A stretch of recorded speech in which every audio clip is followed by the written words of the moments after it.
I'm Alexander Hefner, your host on The Open Mind. I'm delighted to welcome our guest today, Siri Nelson. She is the executive director at the National Whistleblower Center. Siri, thank you so much for joining me today.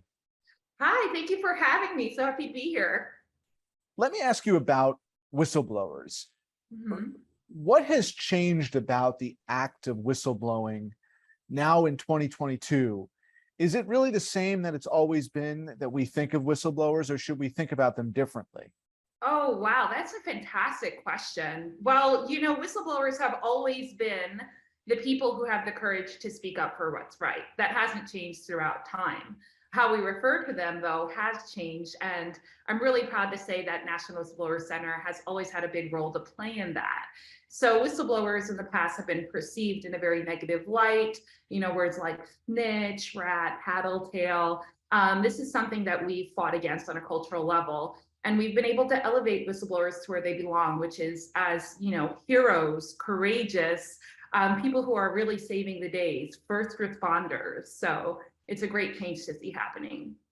And I know your work is to elevate their importance to civil society and democratic rule. But Mhm. is it fair to say that over these last decades, the whistleblower has become more tainted or stigmatized?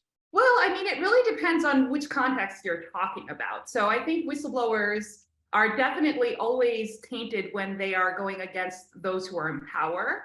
And so, depending on how their disclosures can be used by the prevailing parties, you're going to see attitudes about whistleblowers change. So, when we saw the Ukraine whistleblower come out with concerns about what was going on in the current administration at the time, there was a lot of disparaging comments about whistleblowers. But when whistleblowers were coming forward about issues that had to do with, for example, corporate malfeasance in the Enron situation, they were more celebrated. Sharon Watkins was, in fact, named Time Person of the Year around the same time that she was revealed to be the whistleblower in the Enron scandal. So really depends on who's in charge and what the whistleblower is blowing the whistle on. That's useful context. I also think that they can be stigmatized by their failure to speak up soon enough. It's a double-edged sword. You make such a good point. I mean, people are stigmatized when they don't speak up soon enough. They're stigmatized when they speak up too early. People who blow the whistle too early are often called, or in the view of the public as too early, are often called anxious. They're called conspiracy theorists. A lot of times it's difficult for them to find an attorney because attorneys don't quite understand the issues that they're revealing. We can look at, for example, the recent Uber Files leak, where the whistleblower really did come forward with issues that I think if we were in a totally different time wouldn't have been as well understood.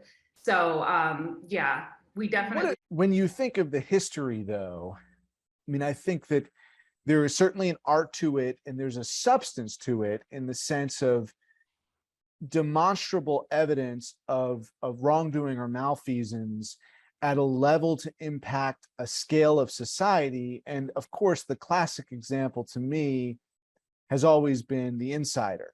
And the whistleblower who came forward against the tobacco industry. And to your mind, is that, for those listening who want to understand the derivation of whistleblowing from a contemporary perspective, is that the example that you would highlight most favorably representing kind of the whistleblower whose impact is on a whole strata of society? Well, we really look at whistleblowers like Bradley Birkenfield, I think, is a great example of a whistleblower that has made major waves on a whole strata of society. So he was the whistleblower who worked in Swift banking. And this goes to the question of when do you report? What kind of evidence do you provide? So he's been widely criticized and, in fact, faced criminal penalties for things that he was involved in that he actually blew the whistle on.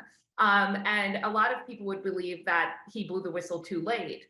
But the amount of information he was able to obtain because he stuck in the system and actually witnessed the violations that he then reported enabled him to provide a great amount of information to regulators and to law enforcement in order to stop the pervasive